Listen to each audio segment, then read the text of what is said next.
Welcome to the High Value Sales Show of Eversprint.com. I'm Malcolm Louie, the managing member of Eversprint, and today we're speaking with Ajay Kapoor, the CEO of TouchSource, a provider of electronic directory, wayfinding, and public access information systems and kiosks. Welcome to the show, Ajay. Thanks a lot, Malcolm. Glad to be here. Ajay, you grew your company's revenue from 4.8 million in 2014 to 7.6 million in 2017, a 57% increase, and in 2018, you grew another 20 to 25%. Before we talk about how you grew your company so fast, can you briefly share what your company does beyond my quick intro and how your company differs from the competition?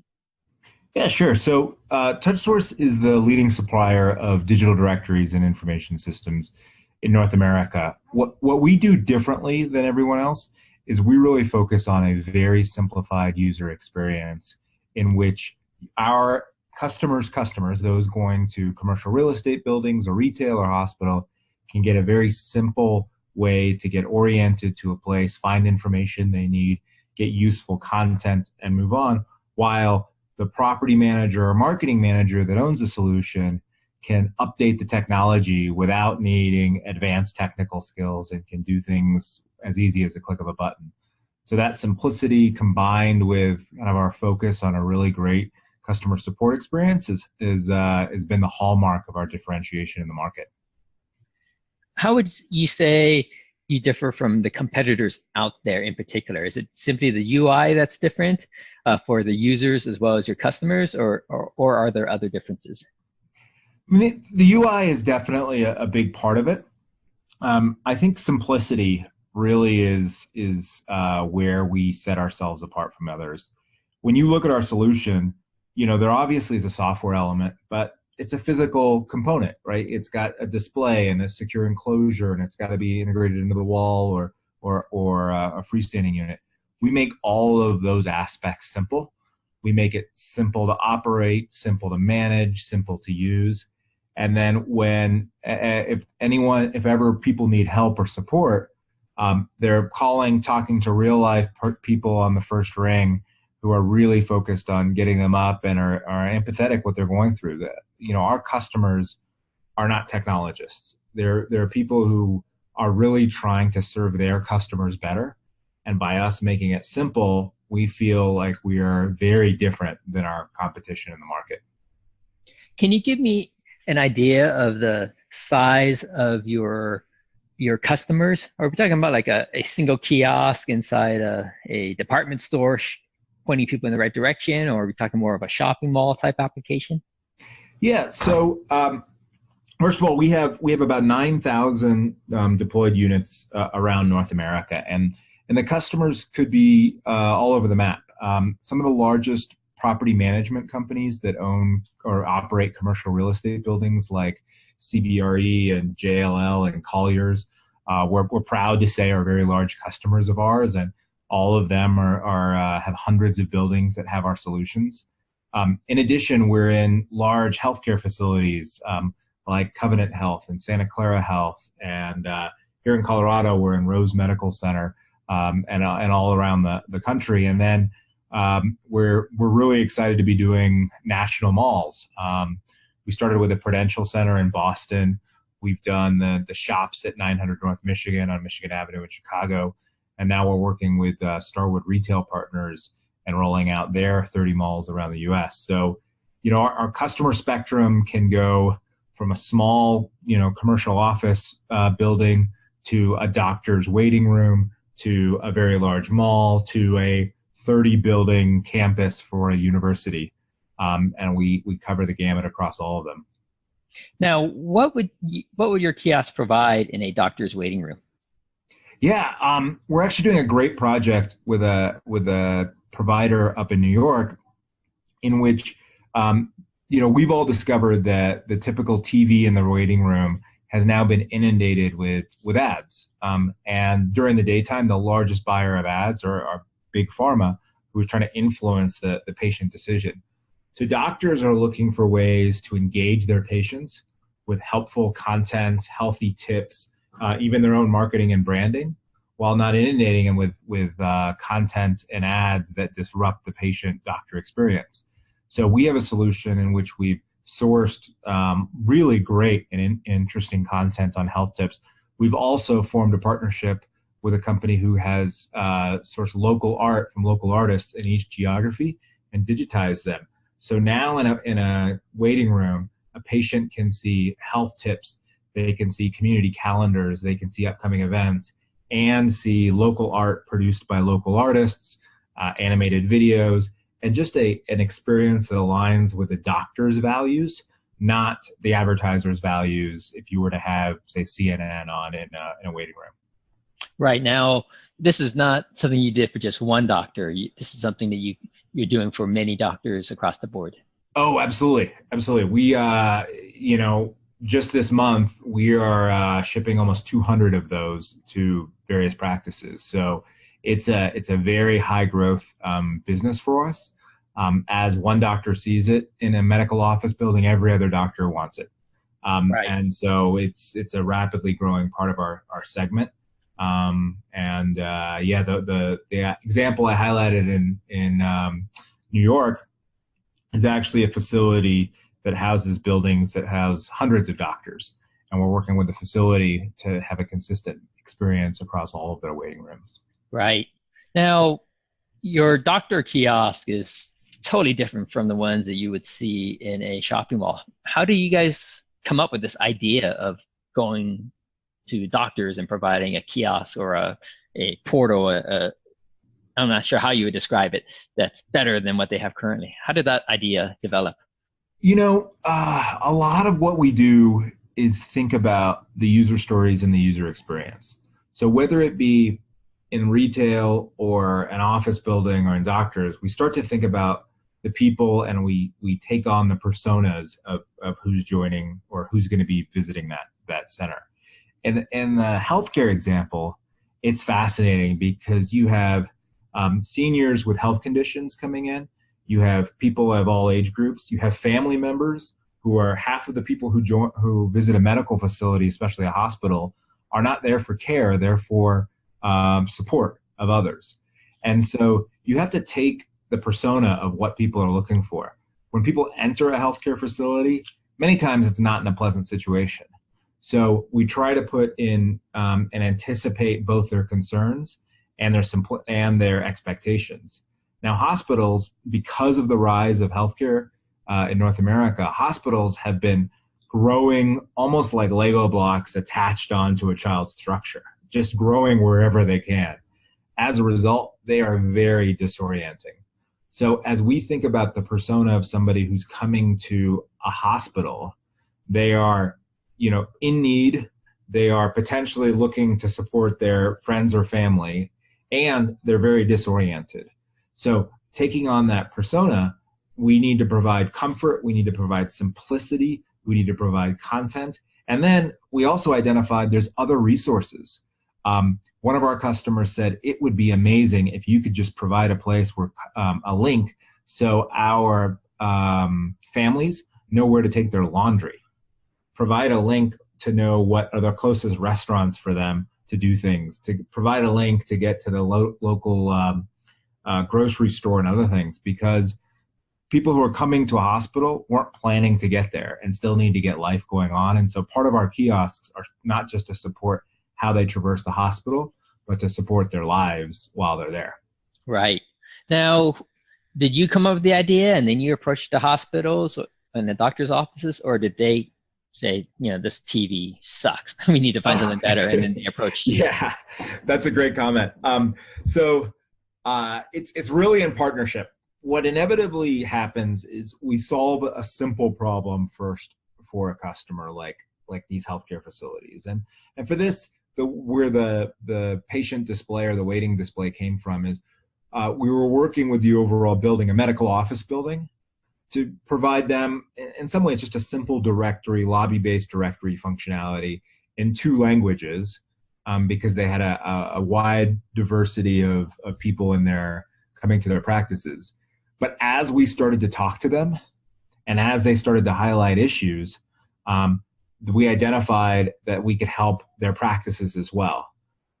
In our standard lobby directories, we often provide news and content and weather updates. And so as we were talking about other content and the customer realized we could provide health tips and health information, jointly we started to come up with the solution to solve for the patient room experience and bring in all these other elements. And frankly, that's when it gets really exciting. Co-creating solutions with customers makes it far more interesting and far more exciting than, a guy in a lab trying to think up something. Yeah, definitely. Now, how long did this process take from the time you started doing work with your lobby kiosk for the hospitals until you started going into the doctors' waiting rooms? Yeah, it's hard to say that there's a start and a finish to them because we take a pretty agile and iterative approach.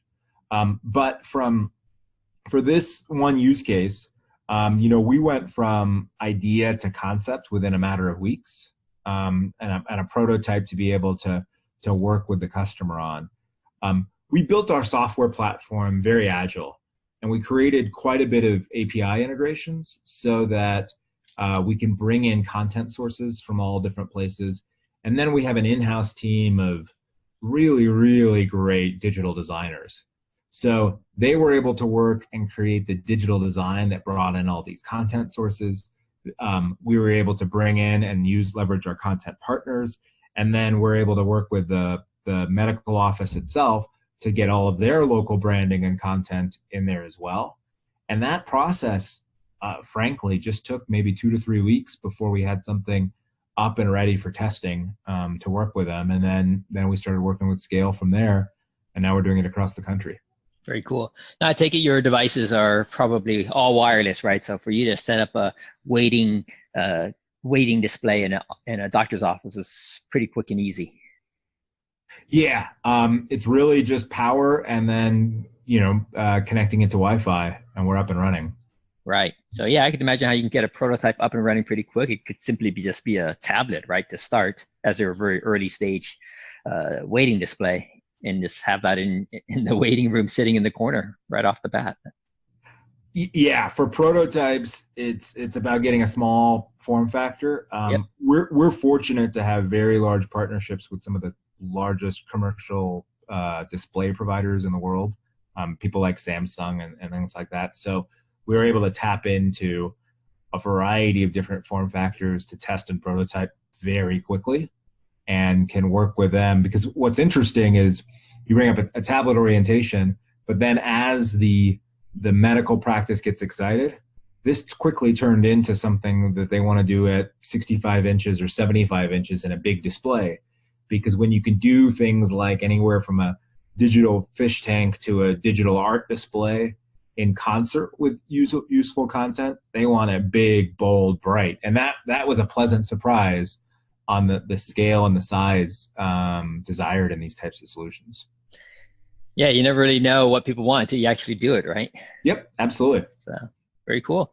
Mm-hmm. Now you grew your business quite rapidly over the past 4 years, right? 4.8 million to 7.6 million from 2014 to 2017, almost a 60% bump. And then in 2018, you bumped it up another 20 to 25%. What would you say were the 3 biggest growth drivers over the past 4 years? So for us, and we've touched on it a little bit, but our expansion into other key markets outside of commercial real estate, specifically healthcare and retail, have really been accelerators for us. We feel like we can provide more value to those visitors and patients and things like that. And there's a lot of larger, more sophisticated projects that really need the simplicity that we bring. So one is, expanding into differentiated markets. 2 is trying to anticipate where the needs and the experiences are going. So a few years ago, we started bringing in a variety of different content sources into digital information, and really created a lot more flexibility in the designs and things like that, and created a future experience. Now, in anticipating the future, we've equipped our solutions with IoT, or Internet of Things sensors, so that they can help a property manager or others sense temperature, ambient sound, lighting. There's cameras to look for potentially security issues. There's sound sensors. So we're putting these into being more intelligent. So anticipating the needs that way. And then third, honestly, it's word of mouth has really helped us. Our customers have really helped spread the gospel to other customers as they move into other industries or to different companies, or as they work in different markets. All right. Sounds like you have a fan there who's expressing support in the background as well. Sorry about that. No, it's okay. So let me recap the 3 drivers you shared with me of your growth. Number 1, expansion outside of commercial real estate to healthcare and retail. Number 2, anticipating future needs and future experiences. And number 3, the word of mouth of your customers. You're just spreading the gospel of your devices and how they've been helpful. Does that about wrap it up? Yeah, that's a great summary. Okay, great. Now, how did you get the idea of going into healthcare and retail? Did they come to you and then you started doing work with them and you saw it was lucrative, so you did more, or did you proactively target healthcare and retail before you even had any business with them? Yeah, in some ways, it came to us, and then once we identified it, we pursued it further. So we have clients like CBRE, who's the largest property management company in North America, or maybe the world. And they may manage traditional commercial real estate buildings, which we do quite a bit of. But right next to it could be a medical office building with the same property manager. So we started doing medical office buildings. That requires a little bit of change into how you show listings. You're showing providers rather than companies and things like that. And then as the healthcare market has changed, those property management companies are now managing more direct healthcare services like hospitals and things like that. So they asked us to keep on providing solutions into those types of facilities. Once we did a few, we took a step back and were able to recognize that there was a real opportunity to create that simplicity in the healthcare environment.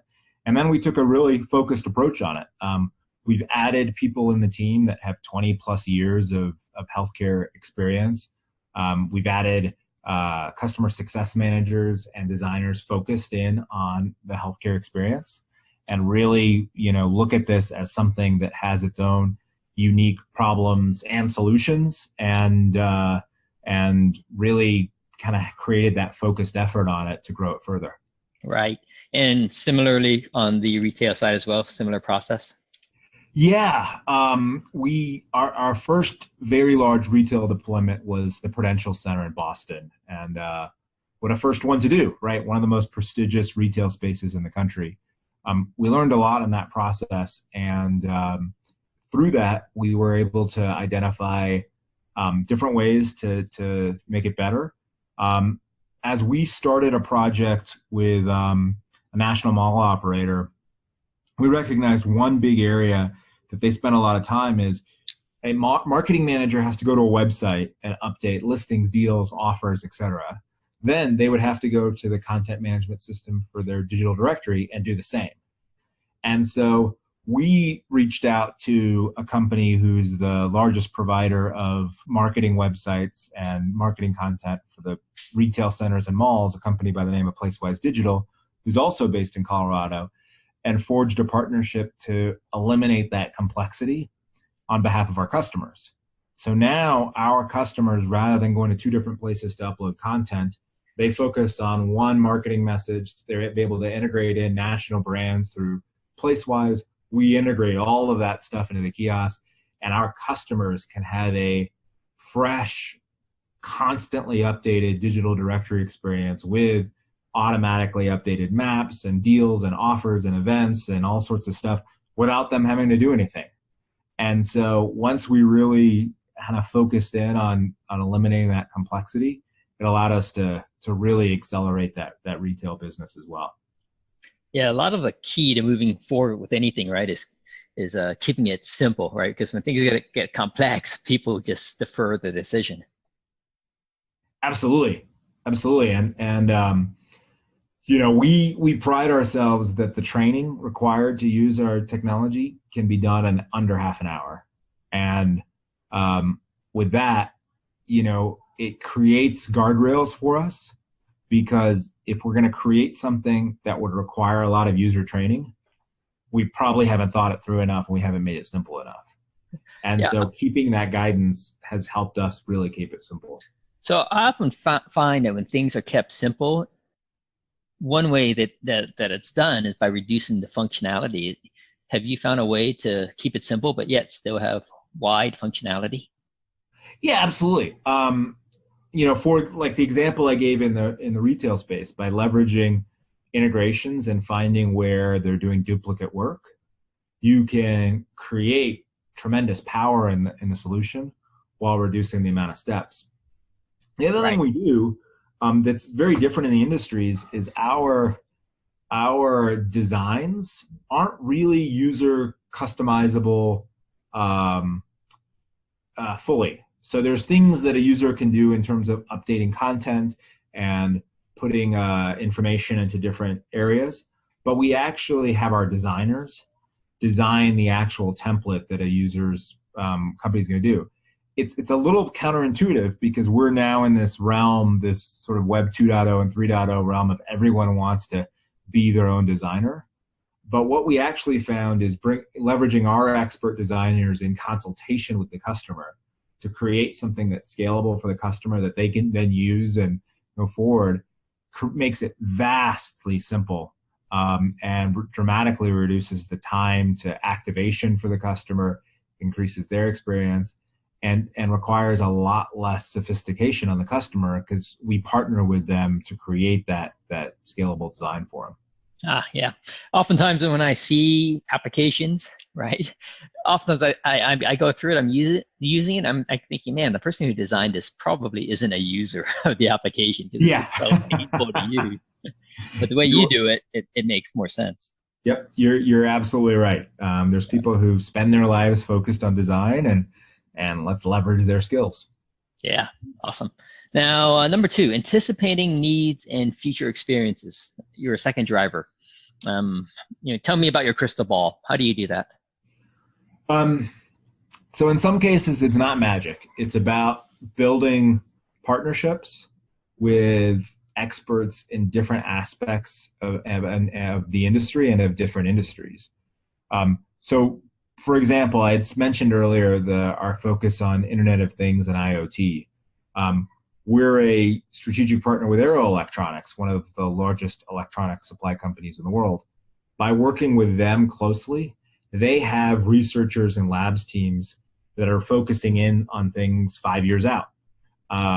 And with us working with them in tandem, we're able to leverage the resources of a $30 billion, 25,000 person company, while us being a small, agile, innovative business. And so we did that with Intel. We've done that with Arrow. We've done that with Microsoft. We've done that with a bunch of the largest customers, our largest partners. And then we've brought in really innovative software development teams who have non-traditional paths to software. A lot of self-starter people, a lot of people who transition in different industries. And then we've set up an internship program with the University of Colorado at Boulder to bring in a lot of their AI grad students as interns and bring in some of that expertise. So I think the key in having a crystal ball is to realize we don't have a crystal ball, and to ask a lot of questions, create great partnerships, leverage expertise in others, and then keep on asking your customers about the rest of their experience aside from what they do with your product, and keep on kind of expanding the sets of solutions that we can work with them. We like to, when we speak to customers, keep on asking the question, what else, in terms of what other your business issues, your problems, your things like that. And eventually that what else gets us to an interesting problem that we can solve on their behalf. Right. Now, the solutions you present that you get ideas from with your R&D partners, How far out the curve do you go? Are you bleeding edge in terms of the technology and ideas that you might apply and bring to market, or do you kind of wait a bit to let someone else be the first mover and experience the pain of getting it wrong before you follow in their footsteps? Yeah, that's a great question. I don't feel it's our role, and I don't think our customers look for us to be bleeding edge. But what we do is really understand enough about the market to find out when it's scalable on that innovation curve. And I'll give you an example. Having cameras in digital kiosks is becoming increasingly important, because you can trigger when somebody approaches the kiosk before they touch it, as well as start capturing demographic information and where people dwell and things like that, so a team can help service their clients better. We were meeting with a client this time last year, and they're very interested in the demographics, and so the solution we're rolling out with them includes the cameras. But we had a candid conversation with them saying the technology right now at that point had really only 2 to 3 entrenched providers that were really doing a price premium on that tech, because they were operating at the leading or the bleeding edge. We felt in that both hardware and software changes, and things like Facebook open sourcing some of the technology, and Microsoft doing it and things like that, that within just 12 months, the economics on that same technology were going to change dramatically, that we could bring in commodity hardware, put together a solution, and offer it at a fraction of the price that they would buy it in 2018. That prediction was actually accurate. And now today, we are leveraging technology from Intel in a toolkit that allows us to do that demographic information at a fraction of what the entrenched providers would have been last year, and doing it in a scalable way that's not as leading edge, but still innovative. Right. Now, when you say capturing demographic information, are you saying that the cameras are on all the time and they're analyzing the people who are walking by, figuring out their gender, their ethnicity, their age, or making a guess as on those dimensions? Is that what you mean by capturing demographic information? Yeah, and it's largely age, gender, and position. Where are they standing? But you also, the inevitable next question is, how do you deal with privacy in those pieces? So the interesting thing about the approach we're taking is we never actually save the image. The image comes in, and we immediately grab the demographic markers, store them in files as data files of the age, the gender, where they stood in the position, and delete the images. So you have, thousands of anonymous set of data that you're able to make conclusions of without obviously going into privacy concerns of storing images of people. Right. Now, why not track ethnicity as well? I thought that would be helpful. I mean, I know it's hard to figure out, but you could probably make a general guess.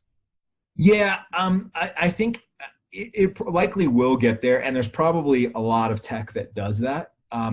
For us in the mainstream model, it's probably a little too bleeding edge to grab that, but I think over time that's going to become more of the norm. But there's opportunities to grab lots of different data points and come to conclusions on it. So we're really excited to see where that technology can go. Yeah, it's really interesting. But in a way, it's a little bit unsettling as well, because I never really thought about that.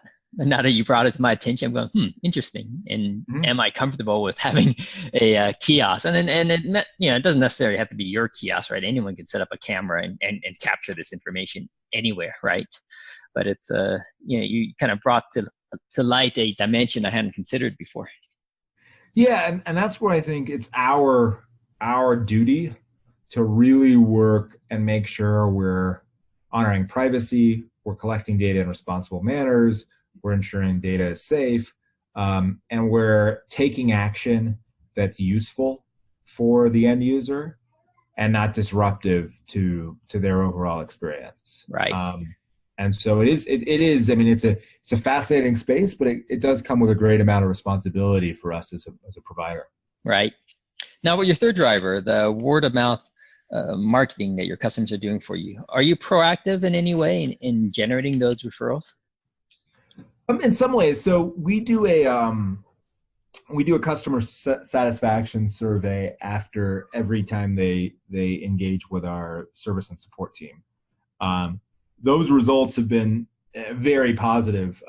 We're at a average net promoter score of about an 85 in those. And for those not familiar with net promoter scores, an 85 is in the top 1%, kind of in the territory that you'd find companies like the Four Seasons hotels and Apple Computer and things like that.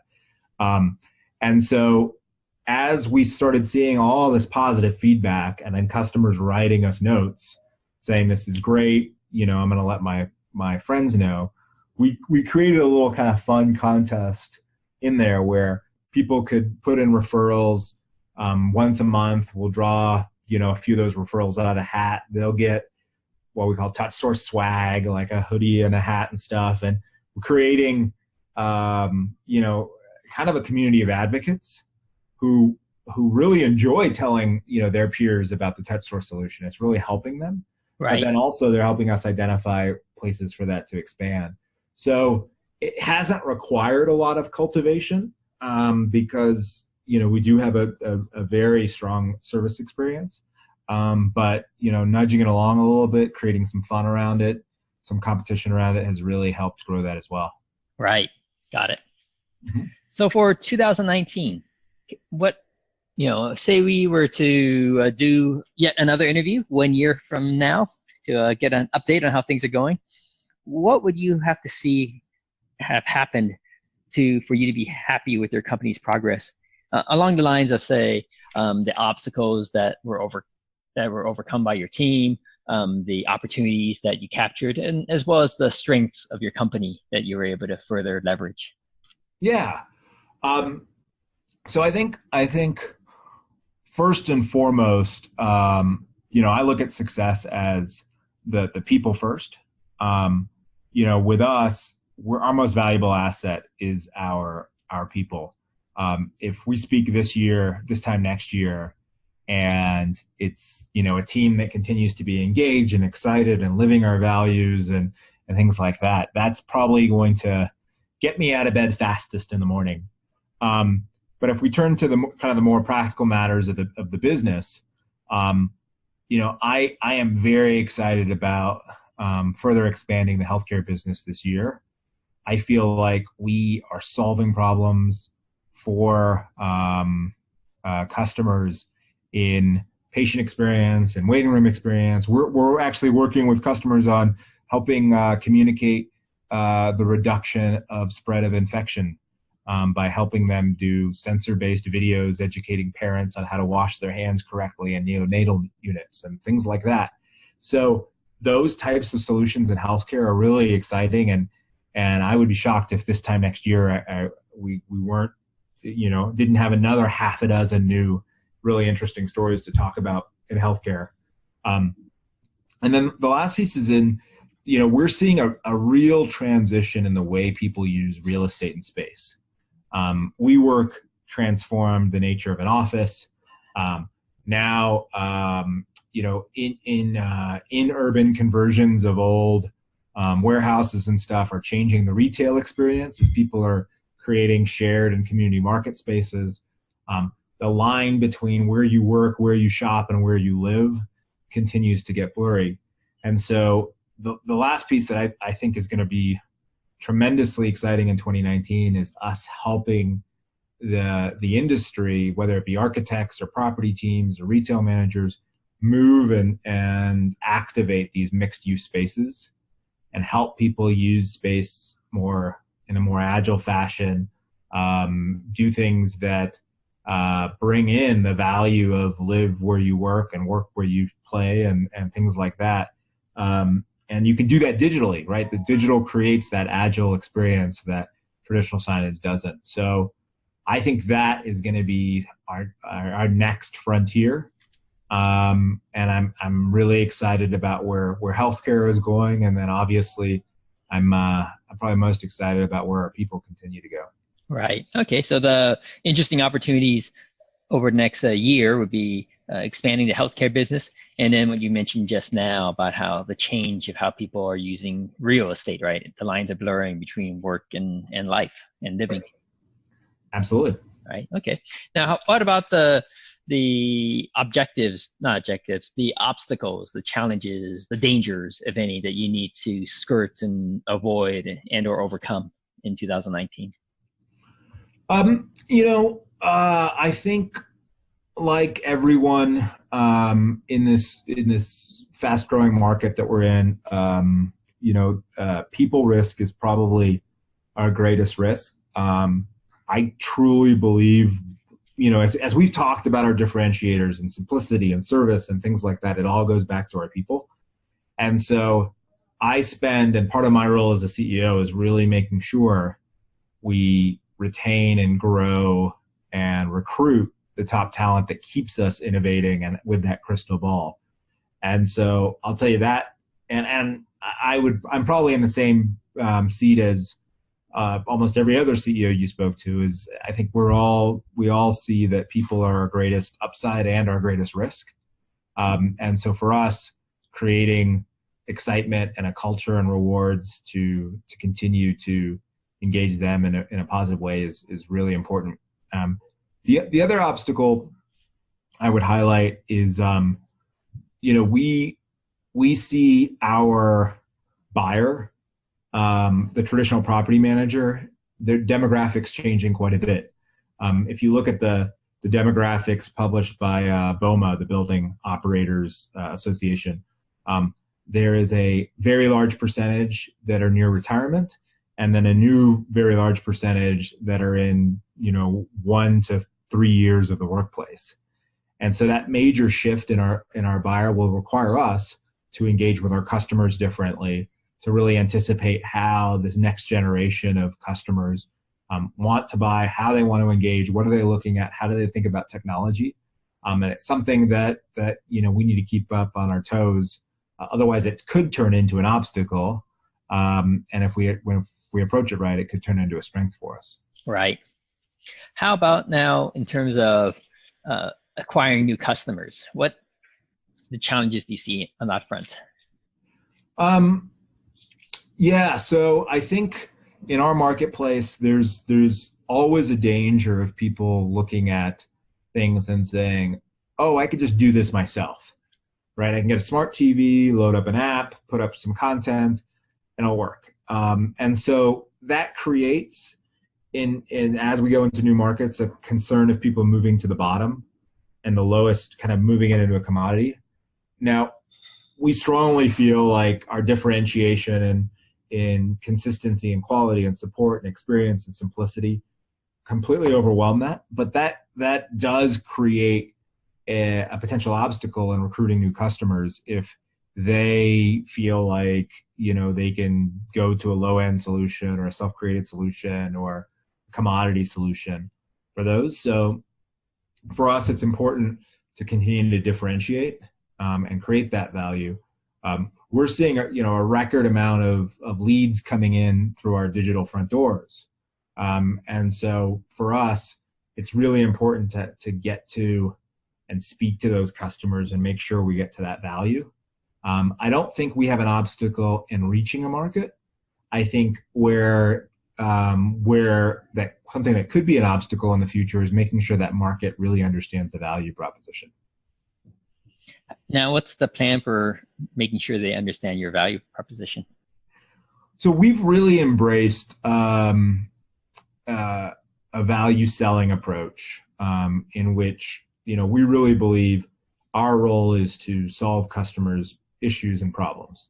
And if we can really understand their business issues, their problems, how they perceive value and how they perceive solutions, we can help identify a way for us to be a partner in solving those problems and solutions.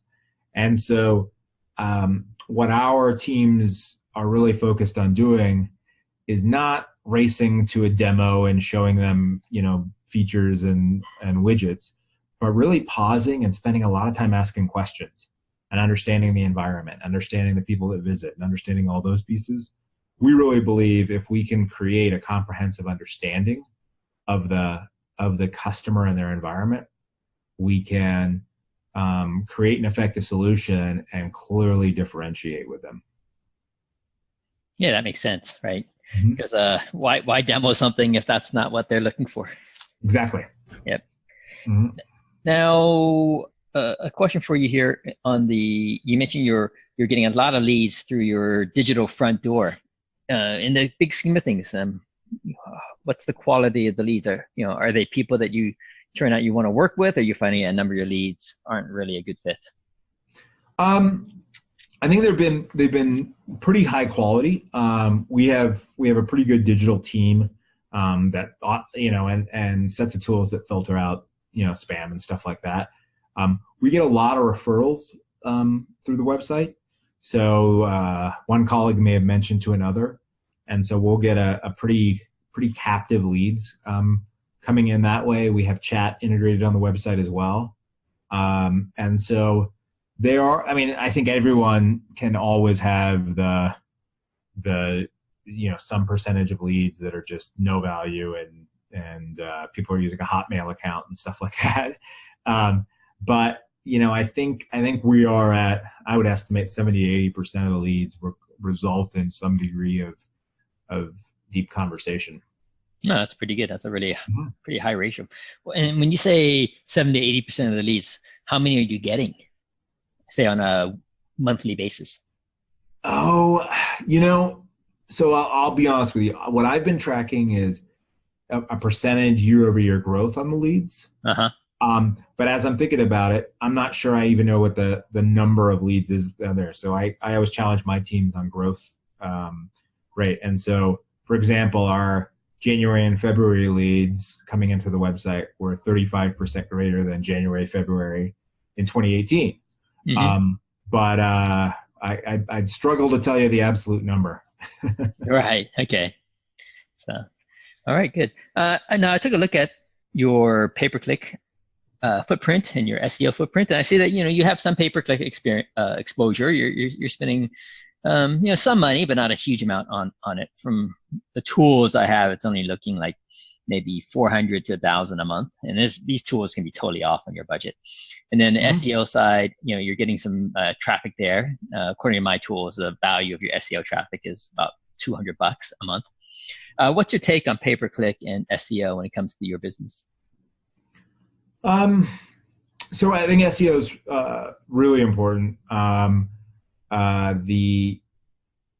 For us, there are sets of keywords that people do search. So, and with Google's changes to really make it less clear what's a pay-per-click versus what is a organic search, I think we have to be playing in both markets. And so we try to do a balanced approach. All the data I've seen is if you can get, organic search and end up in the 1 or 2, that's worth far more than any dollars you'd spend on getting 1 or 2 in pay-per-click. And so we try to balance those pieces together. There are places especially in expanding in markets and other things like that, where we clearly spend in pay-per-click to create a footprint where it previously wasn't there. But I think a lot of our role is to create useful, engaging content in the website, continue to optimize it with SEO, and get people there organically. Right. Okay. Got it. 3 last questions for you. The first one, say TouchSource were to have a billboard on a freeway that's moving. What would be your billboard message? And keep in mind, you only have 6 seconds for someone to see your billboard and read it before they drive by.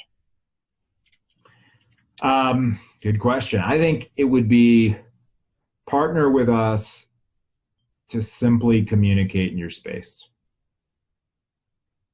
All right. Simply communicate your space probably might be in your space. Yeah. Might be enough by itself. Or simply communicate. Yeah. Yep. You're probably good. Yeah. Simply communicate in your space. All right. Awesome. And the last 2 questions. Who are your ideal clients, and what's the best way for them to reach your team? And so I'd probably be remiss in not saying all clients are great clients, but Right. I think our most successful clients are those that allow us to have that exchange back and forth where we can solve their problems. Healthcare clients have been fantastic in doing that because they can quantify their experience better than others, because healthcare is just much more monitored and structured than others. So, I think we're excited to work with all clients, and then those that really want to share and dive into problems that they have end up being the most successful with us. And the best way to reach and engage us, obviously, you can start at the website or call the team from there. We've really invested quite a bit that you get a consistent kind of account and selling experience, no matter who you start with at TouchSource. Would you like to share your website domain name? Oh, yeah. So it's www.touchsource.com. All right, awesome. And do you have a minimum business size that you work with? No. We work with companies of all sizes. We actually, some of our resellers and reselling partners are very small mom and pop businesses that work with a local building near them and help us position the product correctly. So we work from the smallest to, we have customers in the Fortune 50. So if you had a small office building with, 50 offices, you would work with a company? Oh, absolutely. We do probably hundreds of those projects a year. Okay, very cool. And I take it it's the way you do your business. It's kind of like a hardware fee, setup fee, and then you have a monthly subscription maintenance fee. Is that the structure? Yeah, exactly. There's the capital that's being put in, which includes the display and the enclosure and the media player and things like that, and the initial software and setup. And then you have a recurring set of pieces for our cloud service and any content you add on. Right. Yeah, it's a nice model. Mm-hmm. Ajay, it's been awesome having you on my show today. I've really enjoyed hearing how you grew your company so fast. Thanks a lot. It's been a lot of fun. We've been speaking with Ajay Kapoor, the CEO of TouchSource, about his company's rapid growth. For interviews with other fast-growing, high-value sales companies, or to learn how we can accelerate your firm's high-value sales through automation, visit eversprint.com.